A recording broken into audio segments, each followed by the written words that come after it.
प्रणाम मित्रों, मैं हूं विकास सक्सेना। सामाजिक एवं राजनीतिक घटनाओं के विश्लेषण के यूट्यूब चैनल चैतन्य में आपका स्वागत है। आप देख रहे हैं विकास की बात। 5 राज्यों के विधानसभा चुनावों के लिए मुश्किल से 3 महीने का समय बचा है, क्योंकि इस साल के अंत से पहले वो 5 राज्यों के चुनाव होने हैं। ये 5 राज्य हैं छत्तीसगढ़, राजस्थान, मध्य प्रदेश, तेलंगाना और मिजोरम। लेकिन आज हम लोग अपने इस अंक में चर्चा करेंगे छत्तीसगढ़ के विधानसभा चुनाव पर।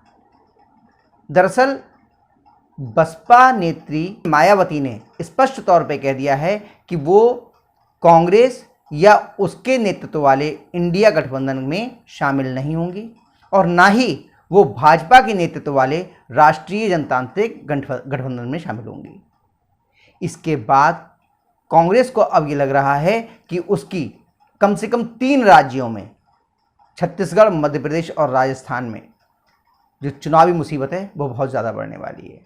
दरअसल जब इस इंडिया गठबंधन को बनाया जा रहा था, यानी विपक्षी एकता को तैयार किया जा रहा था, गठबंधन तैयार किया जा रहा था, तो कांग्रेस पार्टी उत्तर प्रदेश की समाजवादी पार्टी और उसके नेता अखिलेश यादव के दबाव में लगातार बहुजन समाज पार्टी का उपेक्षा कर रहे थे।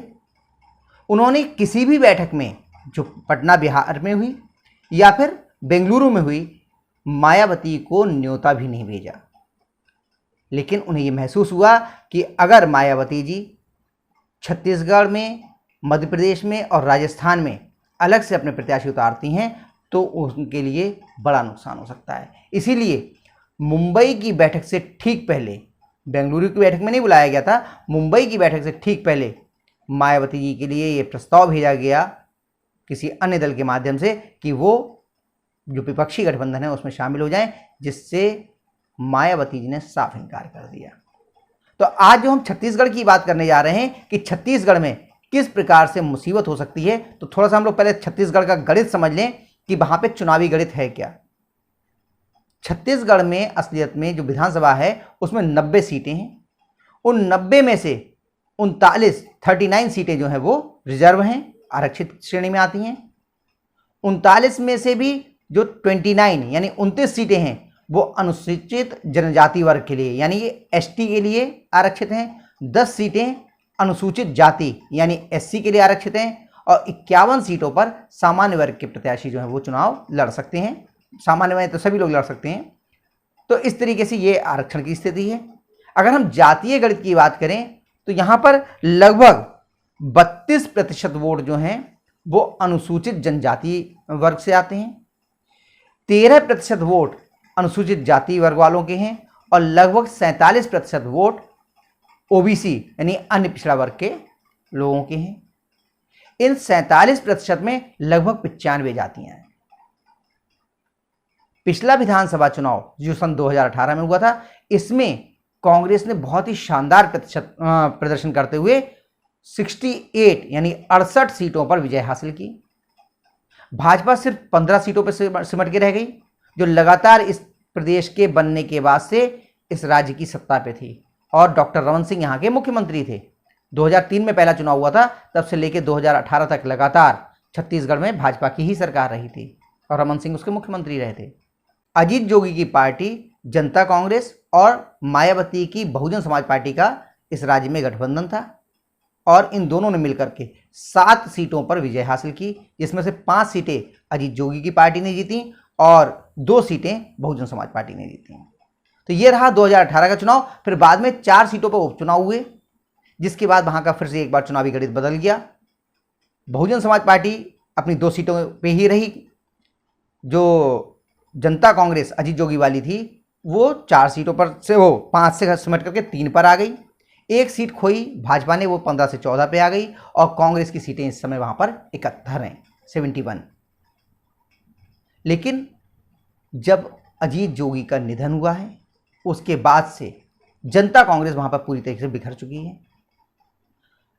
इस राज्य में दलित वोट एक महत्वपूर्ण भूमिका निभाते हैं, साथ में अनुसूचित जाति वर्ग के साथ में अनुसूचित जनजाति वर्ग के जो वोट हैं वो भी महत्वपूर्ण भूमिका निभाते हैं। बहुजन समाज पार्टी की नेत्री मायावती पूरे देश में दलितों की एक आज की डेट में सबसे बड़ी नेता मानी जाती हैं। उन्होंने लगातार छत्तीसगढ़ में उनकी पार्टी ने काम भी किया है और ऐसा माना जा रहा है कि अब 2023 के चुनाव में वहां का दलित वोट उनकी तरफ सरक सकता है, उनकी तरफ आकर्षित हो सकता है। बिलासपुर संभाग में वहाँ की 3-4 सीटें ऐसी हैं विधानसभा की जिन पर मायावती की बहुजन समाज पार्टी का अच्छा असर है।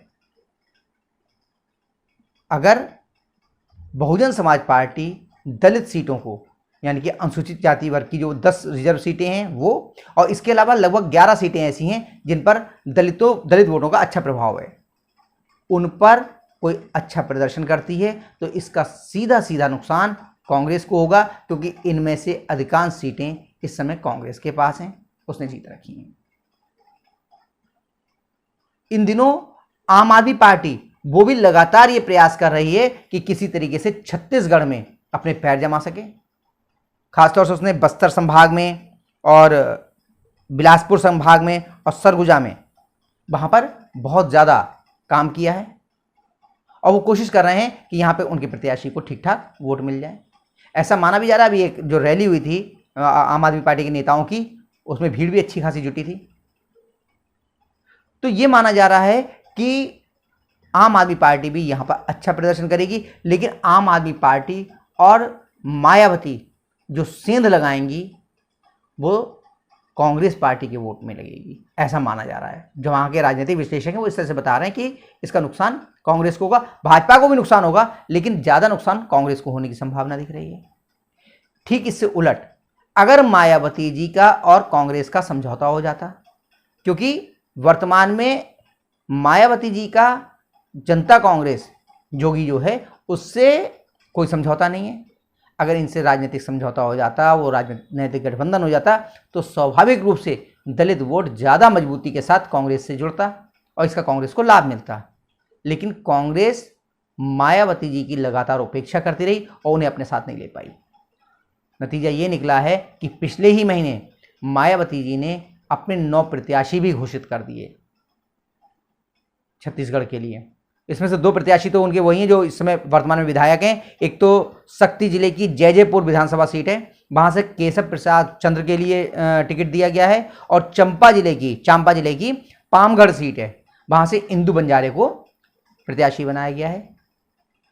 बहुजन समाज पार्टी के कार्यकर्ताओं को लगातार कहा जा रहा है कि वो बूथ स्तर पर जाकर के मतदाताओं को बहुजन समाज पार्टी की तरफ आकर्षित करें, ताकि उनके लिए अच्छे वोट मिल सके और वो मजबूती के साथ इस विधानसभा चुनाव में प्रदर्शन कर पाएं।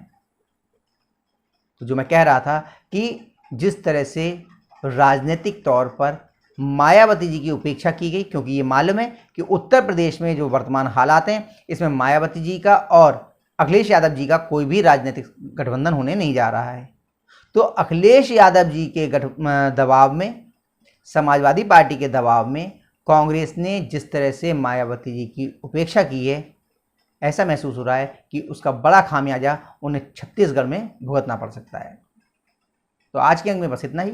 अगले अंक में हम लोग फिर मिलेंगे, तब तक के लिए अनुमति दीजिए। आपसे अनुरोध है कि अगर आप इस चैनल पर नए हैं तो इस चैनल को सब्सक्राइब कीजिए, और सब्सक्राइब करने के बाद नोटिफिकेशन का बेल आइकन जरूर दबाइए, और साथ ही अगर आपको ये वीडियो पसंद आया हो तो इस वीडियो को लाइक कीजिए और शेयर अवश्य कीजिए। धन्यवाद, प्रणाम।